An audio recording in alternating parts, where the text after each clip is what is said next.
제 이름은 이정숙입니다. 오늘 여러분께 제 이야기를 들려드리려고 합니다.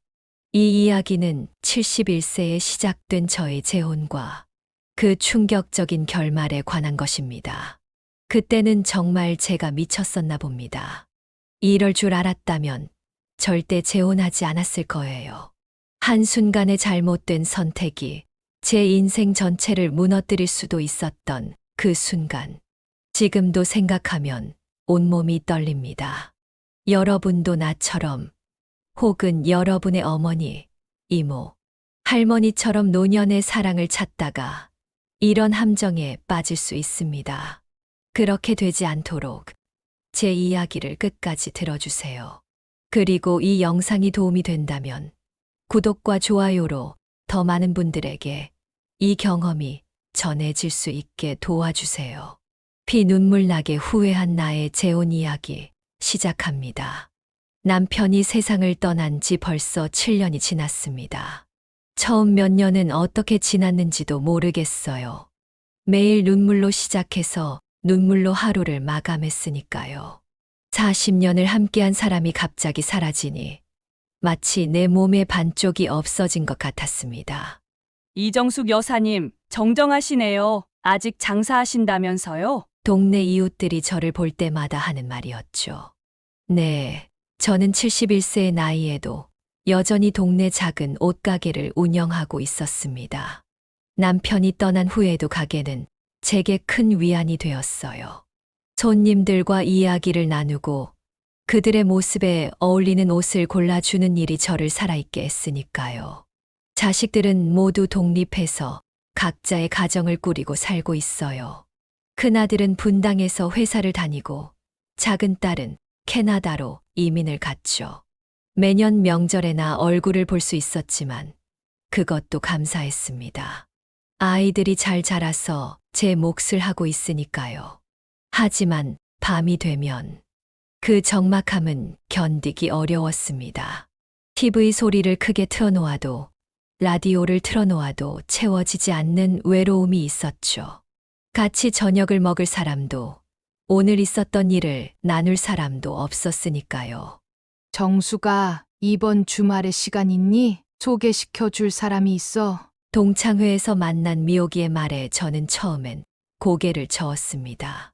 아이고, 내가 이 나이에 무슨 소개야. 이제 그런 거 생각할 나이도 지났어. 정수가 너도 혼자 사는 게 얼마나 외로운지 알잖아. 외롭지 않게 좋은 인연 만들어 보라고. 그 사람도 5년 전에 부인을 잃고 혼자 사신데 점잖고 괜찮은 사람이래. 미옥이의 말에 저는 망설였습니다. 정말 이렇게 다시 누군가를 만나도 되는 걸까? 남편에게 미안하지는 않을까? 그런 생각이 들었지만 한편으로는 매일 밤 혼자 텅 빈 집에서 보내는 시간들이 떠올랐습니다. 밥 먹을 때마다 마주 앉아있던 자리가 빈 채로 아무리 TV를 크게 틀어도 채워지지 않는 그 공허함이 생각났죠. 한번 만나보는 건 어떨까? 그렇게 저는 미옥이가 소개해준 권상민 씨를 만나게 되었습니다. 첫 만남 장소는 동네 카페였어요. 제가 집에서 가까운 곳으로 정했죠. 만약 불편하면 바로 돌아올 수 있도록요. 약속 시간보다 10분 일찍 도착한 저는 카페 구석자리에 앉아 초조하게 기다렸습니다. 거울로 머리를 정돈하고 립스틱이 번지지 않았는지 확인했죠. 제 나이에 이런 설렘을 다시 느낄 줄은 몰랐어요. 그때 카페 문이 열리고 한 남자가 들어왔습니다. 키는 크지 않았지만 단정한 정장 차림에 은백색 머리가 인상적이었어요.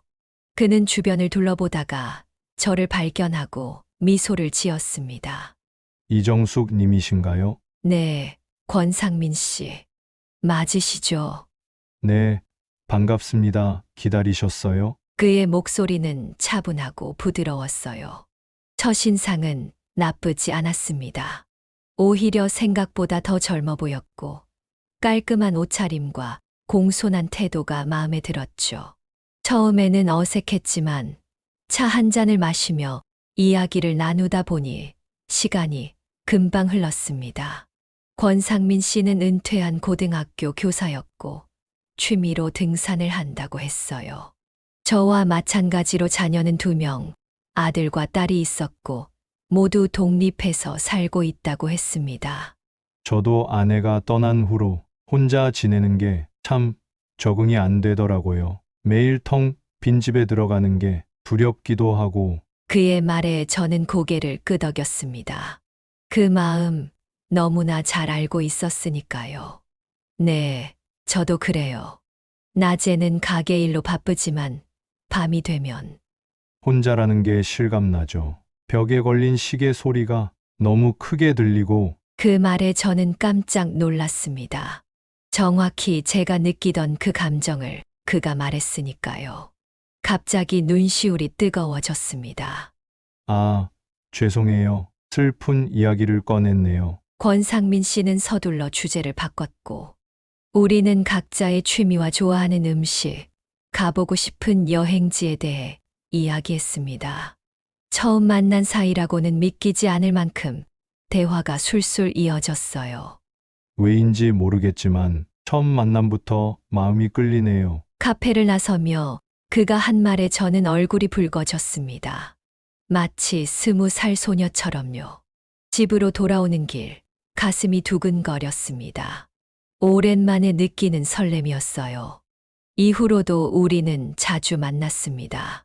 함께 공원을 산책하고 영화를 보고 맛있는 식사를 했죠.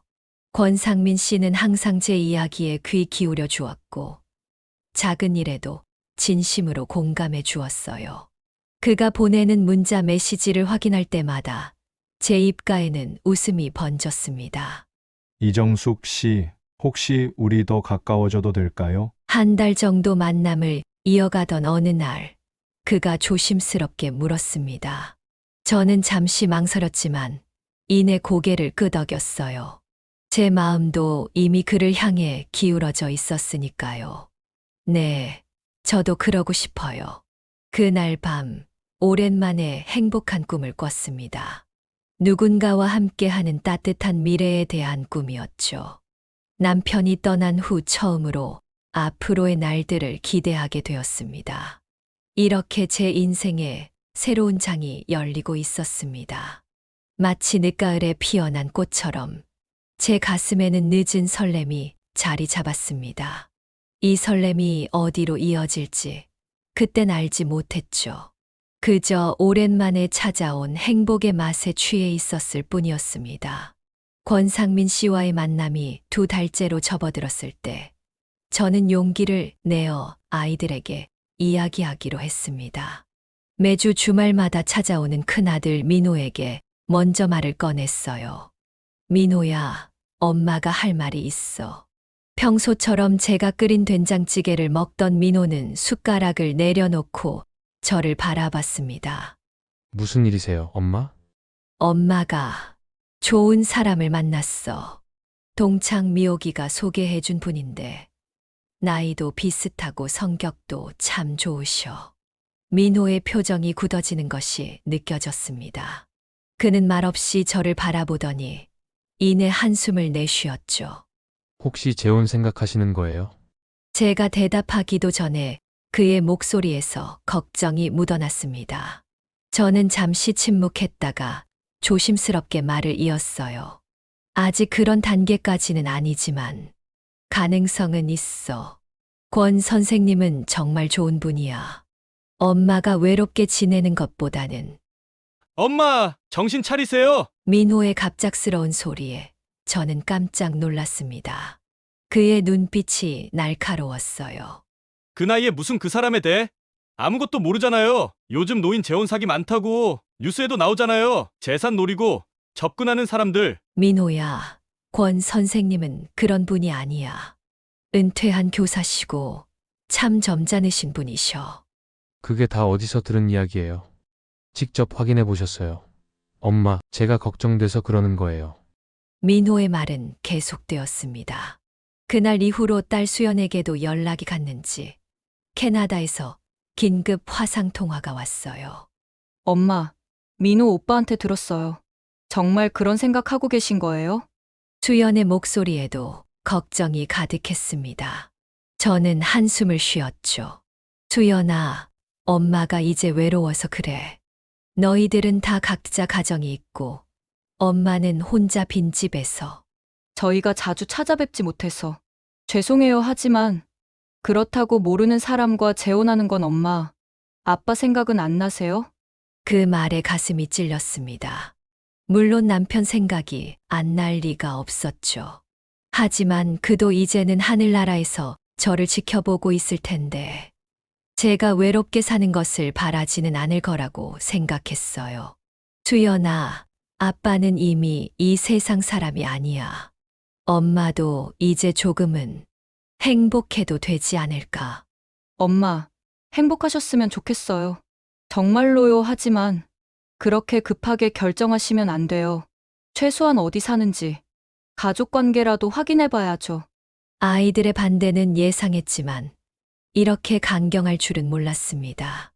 그들의 걱정이 이해는 가지만 한편으로는 서운했어요.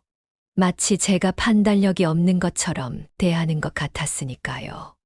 엄마, 저희가 알아봤어요. 일주일 후 민호가 다시 찾아왔습니다. 그의 표정이 심각했어요. 그 권상민이란 분, 교사 출신이 맞긴 한데 전 부인과의 이혼 이력이 있어요. 사별이 아니라. 저는 놀라서 말을 잇지 못했습니다. 권상민 씨는 분명 아내와 사별했다고 했는데 그리고 자녀분들과도 연락을 안 한다고 하더라고요. 아는 분을 통해 알아봤는데 그분 아들이 그러더래요. 아버지가 집을 나가 연락이 끊겼다고. 제 머릿속이 혼란스러웠습니다. 권상민 씨가 거짓말을 했다니. 하지만 그간 함께한 시간들, 그의 다정함, 그의 진심 어린 말들, 모두 거짓일 리 없다고 생각했어요. 민호야, 그건 오해일 거야. 내가 직접 물어볼게. 엄마, 제발 정신 차리세요. 그 사람 의심스러워요. 엄마가 가게도 있고 아파트도 있고 재산이 있으니까 접근한 거 아닐까요? 민호의 말에 가슴이 아팠습니다. 제가 만난 권상민 씨는 그런 사람이 아니었어요.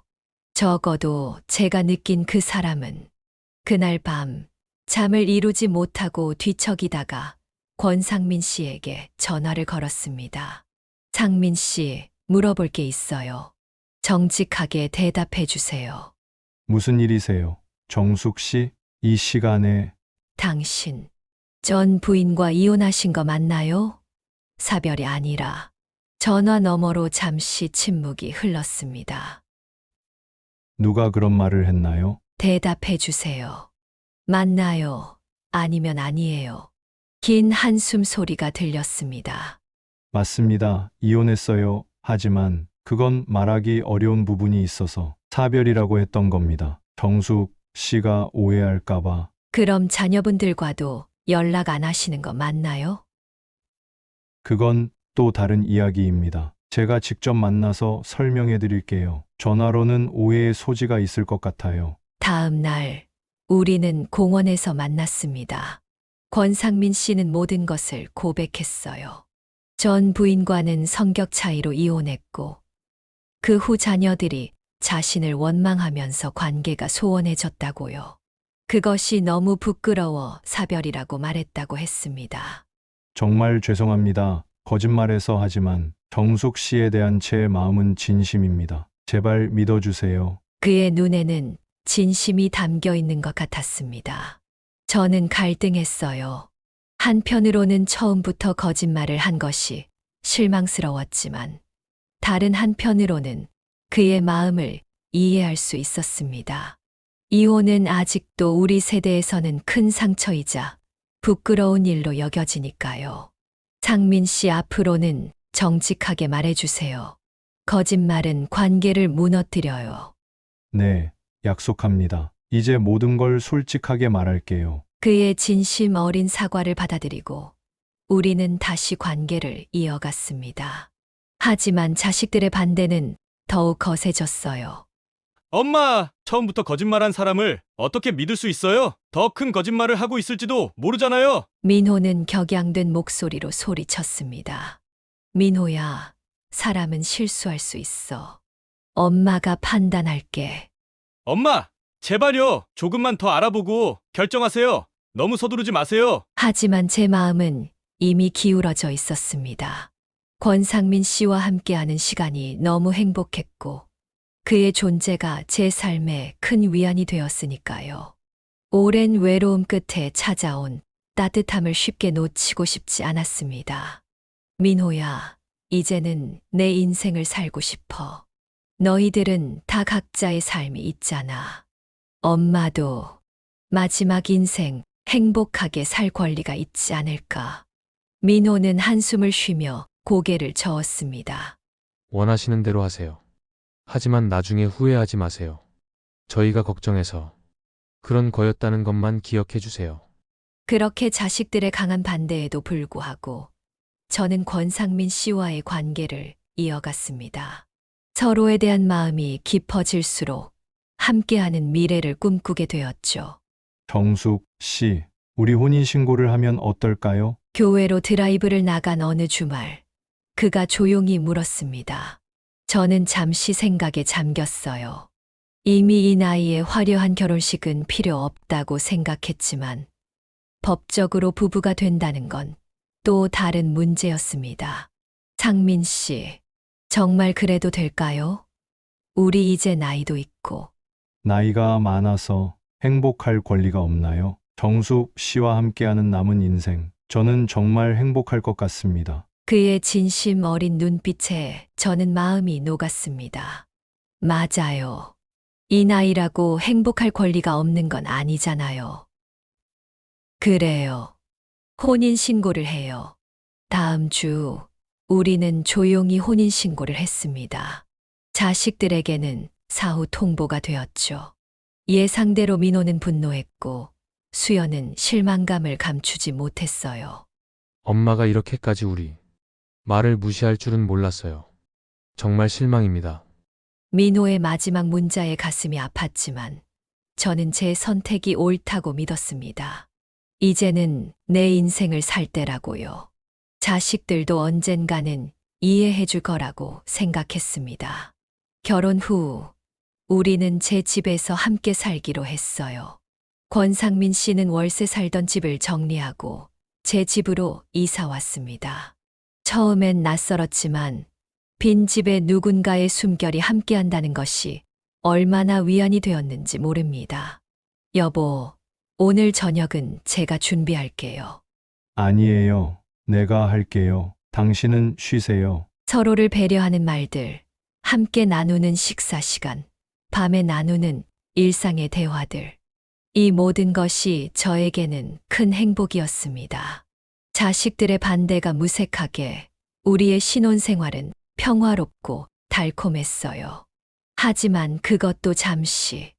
혼인신고 2주 후부터 권상민은 조금씩 달라지기 시작했습니다.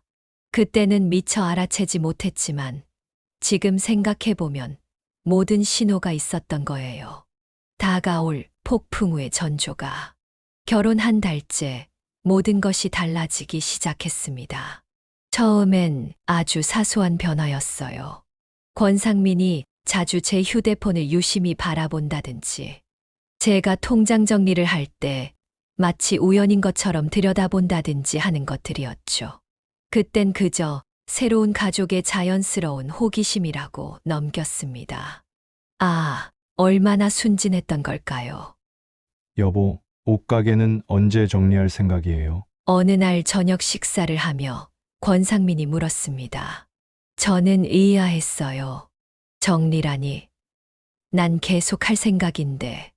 아니, 이제 나이도 있으시고 건강도 생각해야죠. 무리하지 마세요. 우리 이제 편하게 살아요. 그의 말이 겉으로는 걱정처럼 들렸지만 왠지 모르게 불편했습니다. 제게 옷가게는 단순한 수입원이 아니라 삶의 활력소였으니까요. 난 아직 건강해요. 가게 일이 힘들지 않고 오히려 좋아요. 손님들과 이야기도 하고. 그래도 이제 나이가. 그런데 식당 정리한 돈은 어디에 뒀어요? 갑작스러운 화재 전환에 저는 잠시 당황했습니다. 3년 전 오랫동안 운영하던 식당을 정리하고 받은 권리금은 따로 적금에 넣어둔 상태였어요. 그건 왜요? 아니, 그냥 궁금해서요. 우리 이제 부부인데 서로 재산 상황도 알아야 하지 않을까요? 그의 말에 별다른 의심 없이 대답했습니다. 적금에 넣어뒀어요. 나중에 아플 때 쓰려고. 그래요? 어느 은행인데요? 그날 이후로 권상민은 자주 재산에 관한 이야기를 꺼냈습니다. 건물에서 나오는 월세가 얼마인지, 은행 적금은 어느 지점에 있는지. 처음에는 단순한 대화라고 생각했지만 점점 그 빈도가 잦아지는 것이 느껴졌어요. 여보, 우리 부부인데 통장 하나로 합치는 게 좋지 않을까요? 관리하기도 편하고. 어느 날 저녁 그가 조심스럽게 제안했습니다. 그 순간 왠지 모를 경계심이 들었어요. 아니요. 지금처럼 각자 관리하는 게 편해요. 제가 거부하자 그의 표정이 일순간 굳어졌습니다. 하지만 곧 미소를 지으며 넘어갔죠. 그래요. 당신이 편한 대로 하세요. 그날 밤 저는 화장실에 간 사이 그가 제 핸드폰을 만지는 것을 보았습니다. 제가 다가가자 급히 내려놓았지만 그 모습에 가슴이 철렁했어요. 뭐 하는 거예요? 아니, 시간 좀 보려고. 그의 거짓말이 너무나 뻔했지만 저는 더 추궁하지 않았습니다. 하지만 그날 이후로 핸드폰 비밀번호를 바꿨고 중요한 문서들은 따로 보관하기 시작했어요. 그러던 어느 날 세입자에게서 충격적인 전화를 받았습니다. 사장님, 남편분이 오셔서 월세 통장을 바꾸라고 하셨잖아요.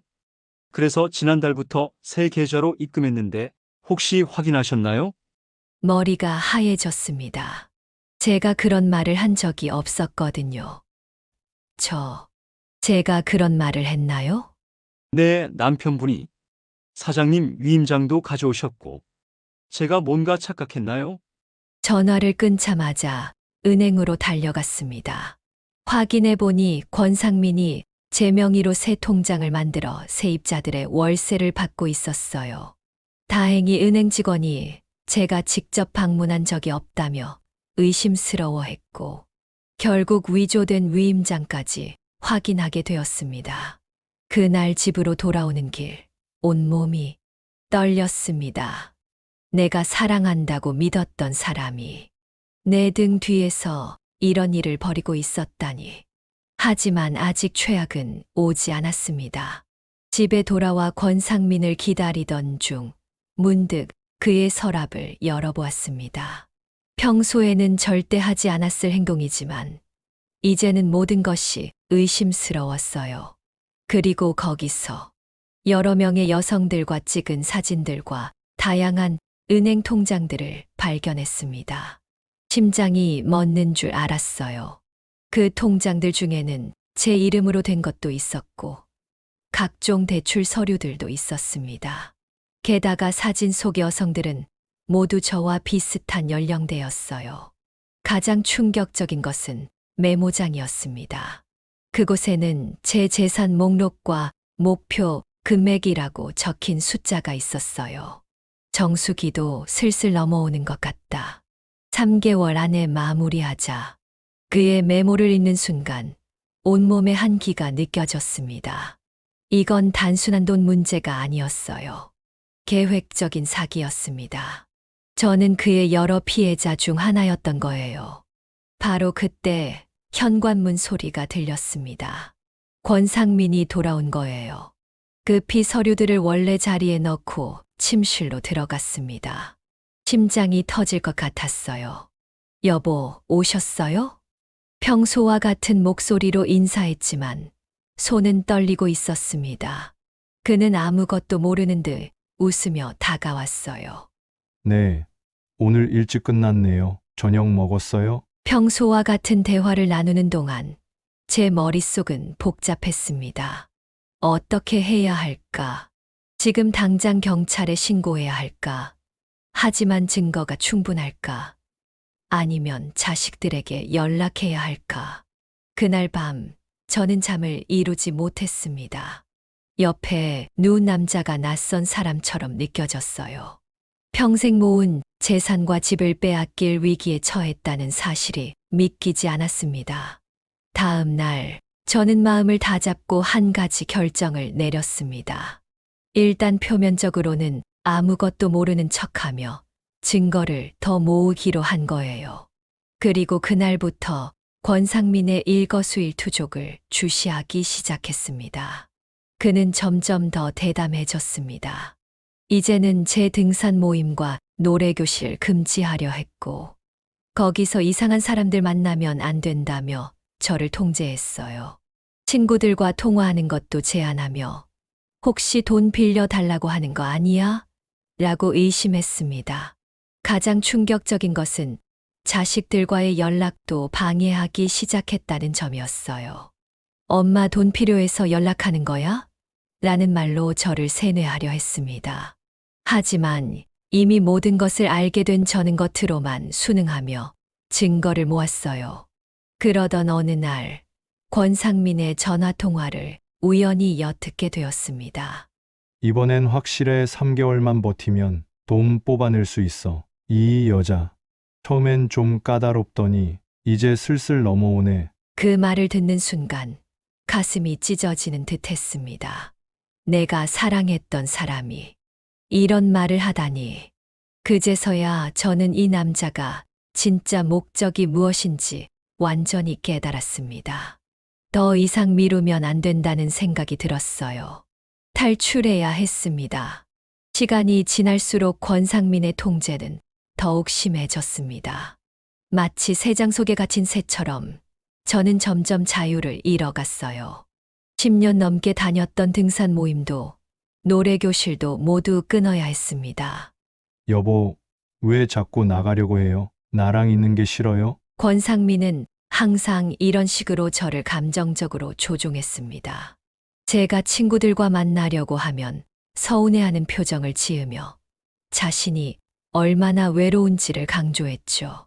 처음에는 그의 진심 어린 걱정으로 생각했지만 이제는 그것이 통제 수단이라는 것을 알았어요.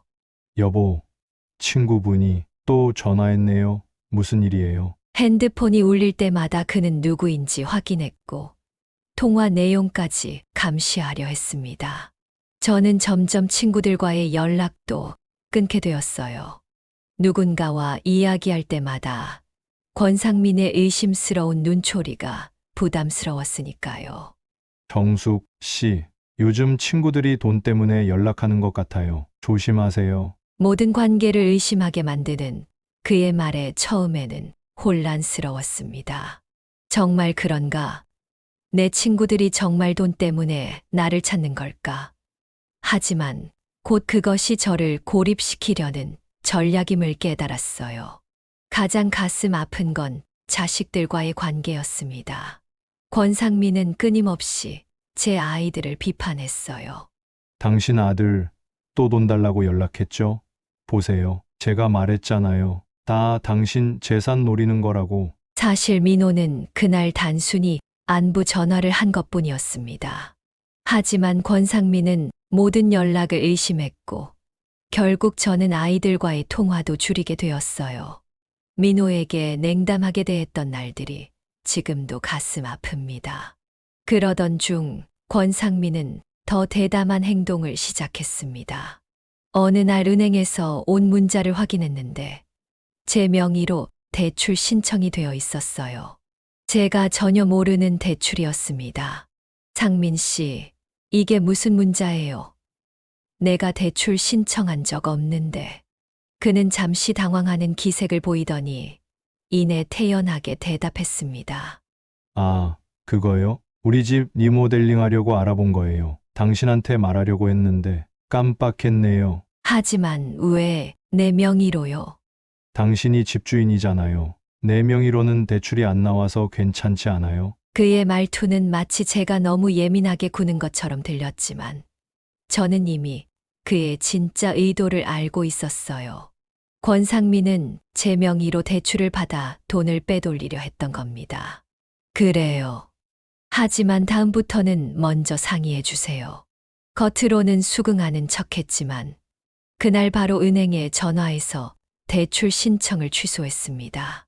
그리고 모든 계좌의 대출 한도를 0원으로 설정해달라고 요청했어요. 권상민의 행동은 점점 더 위험해졌습니다. 어느 날은 제가 잠든 사이 제 지문으로 핸드폰 뱅킹에 접속하려는 것을 발견했어요. 다행히 저는 미리 앱 비밀번호를 변경해 두었지만 그날 이후로 잠을 잘 때도 마음을 놓을 수 없었습니다. 가장 무서웠던 순간은 권상민이 술에 취해 본색을 드러냈을 때였어요. 평소에는 거의 술을 마시지 않던 그가 어느 날 술에 취해 들어왔습니다. 정수가, 너 재산이 얼마나 되는지 알아? 내가 그걸 다 갖고 있는 게 아깝다고? 술에 취해 실수로 내뱉은 말이었지만 그 말을 듣는 순간 온몸에 소름이 돋았습니다. 그는 곧바로 말을 돌렸지만 이미 저는 충분히 들었어요. 아니, 그게 아니라 우리가 함께 쓸 수 있으면 좋잖아. 나도 당신을 위해 쓰고 싶은데. 그날 밤 저는 눈물을 흘리며 결심했습니다. 더 이상 이렇게 살 수 없다고요. 이대로 있다가는 제 모든 것을 잃게 될 것 같았습니다. 평생 모은 재산뿐만 아니라 소중한 가족 관계까지도요. 한편으로는 너무 두려웠습니다. 만약 제가 권상민에게 직접 대항하면 어떤 일이 벌어질까요? 그가 폭력적으로 변할 수도 있고 아니면 더 교묘한 방법으로 제 재산을 노릴 수도 있었습니다. 하지만 이대로 당할 수는 없었어요. 밤새 생각한 끝에 저는 비밀리에 탈출 계획을 세우기 시작했습니다. 먼저 큰아들 민호에게 비밀리에 연락했어요. 그동안 멀어졌던 관계가 걱정되었지만 다른 선택지가 없었습니다. 민호야, 엄마야, 지금 통화할 수 있니? 엄마? 무슨 일이세요? 요즘 연락도 잘 안 받으시더니. 미안해, 민호야. 사실 엄마가 큰 실수를 했어. 떨리는 목소리로 모든 상황을 설명했습니다. 권상민의 행동들, 제가 발견한 증거들, 그리고 제 두려움까지. 민호는 처음에는 믿지 않는 듯 했지만 점점 충격에 빠지는 것이 느껴졌어요. 엄마, 우리가 그렇게 말했잖아요. 그 사람 의심스럽다고. 알아, 민호야. 엄마가 잘못했어. 지금은 내 도움이 필요해. 민호는 즉시 행동에 나섰습니다. 일단 변호사를 찾아 법적 조언을 구하고 경찰에 상담하기로 했어요. 그리고 제게 당장 증거를 더 모으라고 조언했습니다. 엄마, 그 사람 외출할 때마다 사진 찍고 통화 내용 녹음해 두세요. 그리고 통장이랑 중요 서류들은 미리 안전한 곳으로 옮겨두세요. 민호의 조언대로 저는 비밀리에 증거를 모으기 시작했습니다. 통장과 인감도장, 집문서 등 중요한 서류들은 모두 민호에게 맡겼어요. 그리고 권상민이 제 재산을 노리고 있다는 증거들을 모았습니다. 한편 권상민은 제가 뭔가 눈치챘다는 것을 전혀 모르는 것 같았어요. 오히려 자신의 계획이 순조롭게 진행되고 있다고 생각하는 듯 했습니다. 계속해서 제 재산에 관한 이야기를 꺼내고 통장을 합치자는 제안을 했으니까요. 정숙 씨, 이제 우리 노후를 생각해야 해요. 당신 건물 한 채 정도는 팔아서 투자하는 게 어때요? 내가 아는 좋은 곳이 있는데. 저는 겉으로는 관심을 보이며 넘어갔습니다. 하지만 이미 마음속으로는 탈출할 날만을 기다리고 있었어요. 매일 밤 권상민이 잠든 후에 저는 침대에서 나와 조용히 계획을 세웠습니다. 탈출 날짜를 잡고 필요한 물건들을 조금씩 챙겼어요. 그리고 가장 중요한 것은 민호와 함께 법적 대응을 준비하는 것이었습니다. 변호사는 제게 이혼 절차와 재산 보호에 관한 조언을 해주었어요. 그리고 경찰에는 사기 혐의로 신고할 준비를 했습니다. 모든 것이 착착 진행되고 있었지만 가장 어려운 건 권상민 몰래 이 모든 일을 진행하는 것이었습니다. 그러던 어느 날 최악의 상황이 벌어졌습니다. 권상민이 제 핸드폰을 몰래 확인하던 중 민호와의 메시지를 발견한 거예요. 다행히 구체적인 계획은 언급되어 있지 않았지만 제가 무언가 행동을 취하고 있다는 것을 눈치챈 것 같았습니다. 정숙 씨, 아들하고 뭔 얘기를 그렇게 자주 해요? 나한테 비밀이라도 있는 거예요? 그의 목소리에는 처음 듣는 날카로움이 있었습니다. 눈빛도 달라져 있었어요. 더 이상 다정한 남편의 모습이 아니었습니다. 그냥 요즘 민호가 회사에서 힘들어해서. 거짓말 마세요. 난 당신이 무슨 생각하는지 다 알아요. 그날 밤 권상민은 처음으로 제게 목소리를 높였습니다.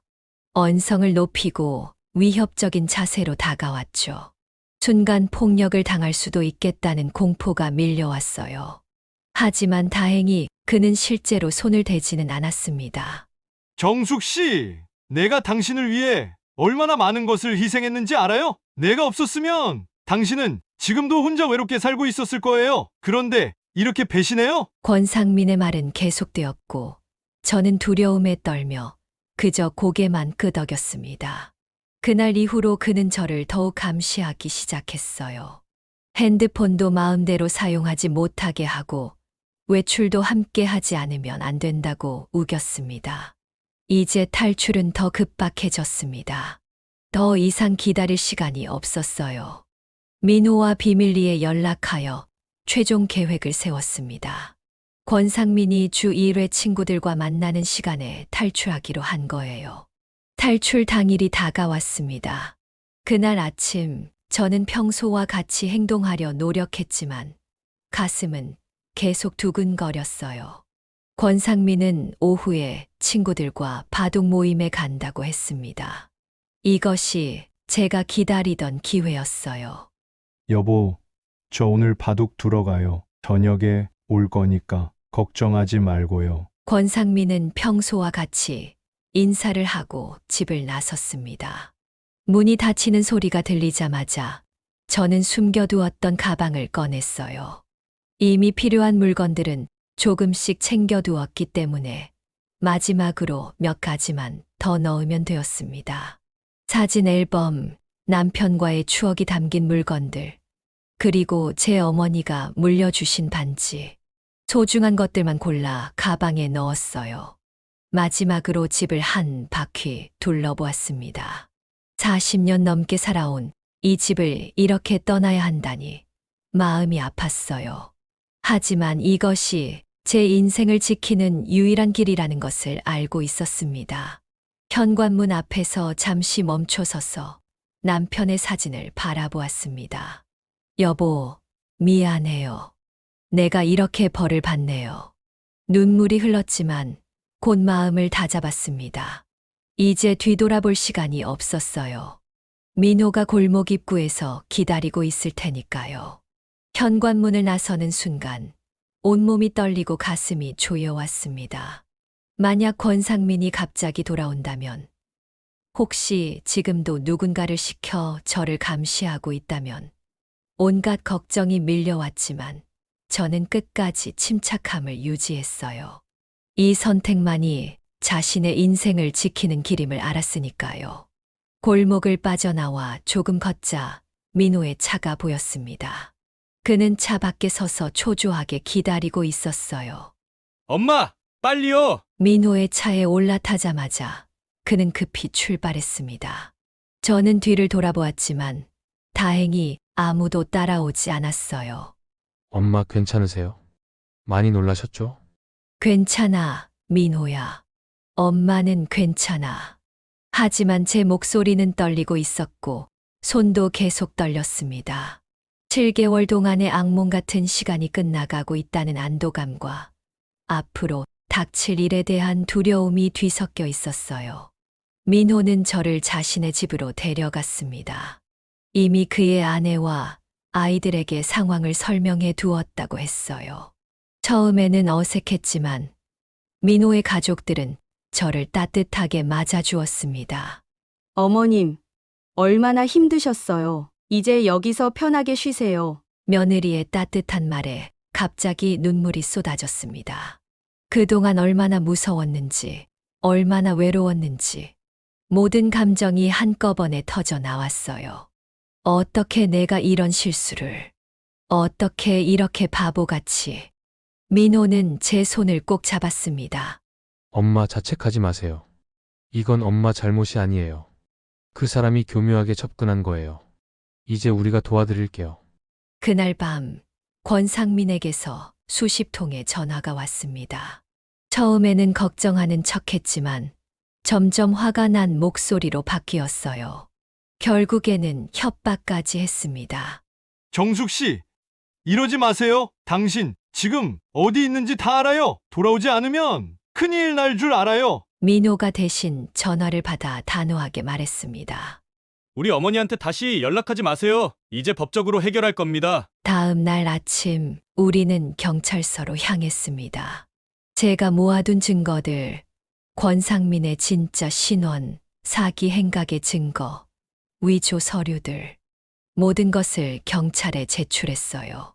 경찰관은 제 이야기를 진지하게 들어주었습니다. 이정숙 씨, 다행히 큰 재산 피해는 없으셨네요. 하지만 이 사람이 결혼 사기 전과범이라는 사실을 알려드려야겠습니다. 그 말에 저는 충격을 받았습니다. 권상민은 이미 여러 번 비슷한 수법으로 여성들을 속여 재산을 가로챘다는 거예요.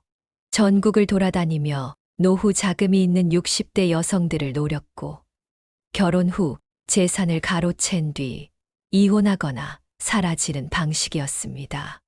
이미 여러 명의 피해자가 있어요. 한 분은 3억을 날리셨다고 합니다.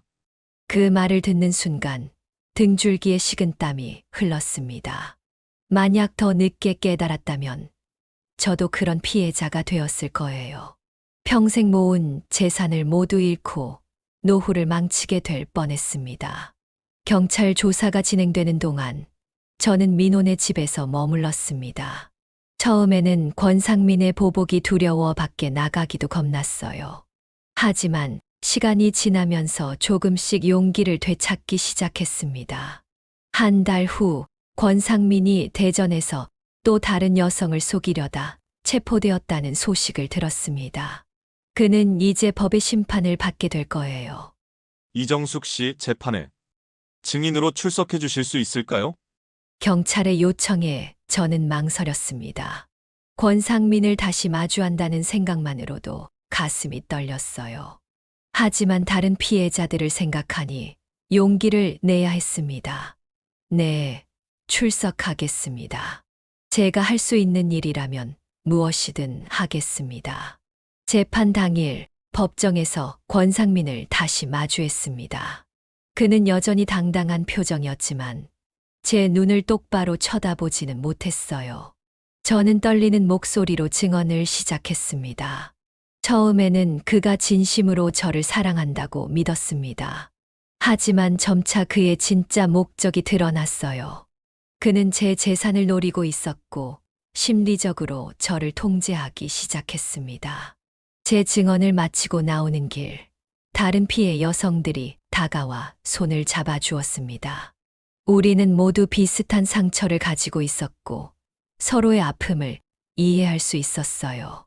결국 권상민은 사기 혐의로 징역 5년을 선고받았습니다. 재판장은 특히 노인을 대상으로 한 범죄의 심각성을 강조했어요. 피고인은 사회적 약자인 노인들의 외로움과 불안을 이용해 계획적으로 범행을 저질렀습니다. 이는 단순한 재산 피해를 넘어 피해자들의 노후와 정신적 안정을 심각하게 해친 중대한 범죄입니다. 권상민이 구속된 후 저는 조금씩 일상으로 돌아가기 시작했습니다. 몇 개월 동안 민호네 집에서 지내다가 결국 제 집으로 돌아왔어요. 처음에는 두려웠지만 이것도 극복해야 할 과제라고 생각했습니다. 엄마, 정말 혼자 지내실 수 있겠어요? 우리 집에서 계속 사셔도 돼요. 민호의 걱정스러운 물음에 저는 미소를 지었습니다. 괜찮아, 민호야. 엄마는 원래 강한 사람이야. 이제 다시 내 삶을 찾아야지. 집으로 돌아온 첫날 밤, 온 집안을 청소하고 새롭게 정리했습니다. 권상민의 흔적을 모두 지우고 새로운 시작을 하기 위해서였어요. 옷장을 정리하다 문득 남편의 사진을 발견했습니다. 40년을 함께 한 그 사람. 저는 사진을 품에 안고 오랫동안 울었습니다. 여보, 미안해요. 내가 바보 같았어요. 이제는 정말 다시 시작할게요. 시간이 지나면서 저는 조금씩 상처를 극복해 갔습니다. 다시 가게로 돌아가 일을 시작했고, 끊었던 등산 모임과 노래 교실도 다시 나가기 시작했어요. 친구들은 아무 일도 없었던 것처럼 저를 반겨주었습니다.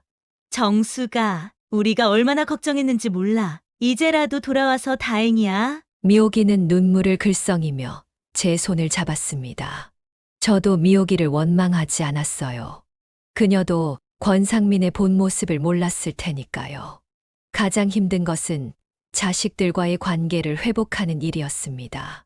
특히 수연이 캐나다에서 돌아왔을 때 처음 대면은 어색했어요. 엄마 많이 힘드셨죠? 수연이 조심스럽게 물었습니다. 저는 그저 고개를 끄덕였어요. 말로 표현할 수 없는 그 시간들. 하지만 수연은 아무 말 없이 저를 꼭 안아주었습니다. 엄마가 괜찮으시다니 다행이에요. 저희가 더 자주 연락할게요. 그렇게 저는 조금씩 일상을 되찾아갔습니다. 하지만 이 경험은 저를 완전히 다른 사람으로 만들었어요. 더 이상 외로움에 약해지지 않았고, 나 자신을 더 소중히 여기게 되었습니다. 어느 날, 지역 노인복지관에서 연락이 왔습니다. 제 이야기가 알려지면서 노년층 금융사기 예방 강사로 활동해달라는 요청이었어요. 처음에는 망설였습니다. 제 실패와 상처를 다른 사람들 앞에서 이야기한다는 것이 부끄러웠으니까요. 하지만 곧 마음을 바꿨습니다.